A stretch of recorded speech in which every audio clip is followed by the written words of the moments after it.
كان أدهم شاباً في عمر الزهور، 17 سنة، قلبه أبيض وضحكته لا تفارقه، محبوب من الكل، رياضي، بيحب الحياة، ودايماً يقول الدنيا حلوة بس إحنا اللي معقدينها. في يوم خميس بعد المدرسة اجتمع مع صحابه في النادي، لعبوا كورة وهزروا وبعدها راحوا ياكلوا سوا. أدهم كان فرحان جداً، ضحك كتير، نزل ستوري وهو بيقول أجمل أيام العمر. بعدها رجع البيت، اتغدى مع أهله وحضن أمه وقال لها أنا بحبك أوي يا ماما. ضحكت وقالت له مالك هتموت ولا إيه؟ قالها بعيد الشر، بس عاوزك تفضلي عارفة كده. في نفس الليلة دخل أوضته، صلى العشاء ونام بدري عشان عنده تمرين الصبح. الساعة 6 الصبح أمه دخلت تصحيه زي كل يوم، لكن أدهم ما قامش. نادته، شدته، لكن كان جسمه بارد. صرخت وجريت الدنيا وراحوا بيه على المستشفى.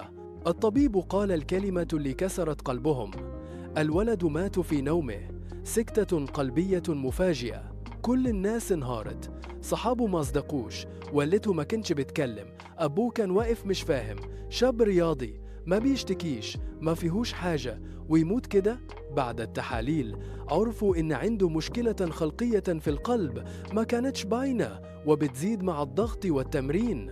المدرسة كلها لبست أسود، أصحابه ما قدروش يدخلوا الفصل. كل الناس بدأت تراجع نفسها، وأكتر جملة اتكتبت على صورته: ما حدش ضامن عمره، الموت مش بيختار سن.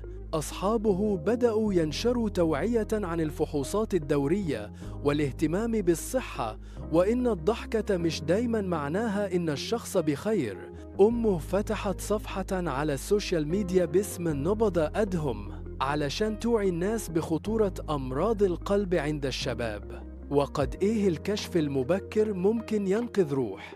مرت الأيام، لكن أدهم فضل في قلوبهم. ضحكته كانت سبب في تغيير ناس كتير. ناس بدأت تصلي، ناس قررت تتصالح، ناس عملت تحاليل، وناس بدأت تراجع حياتها.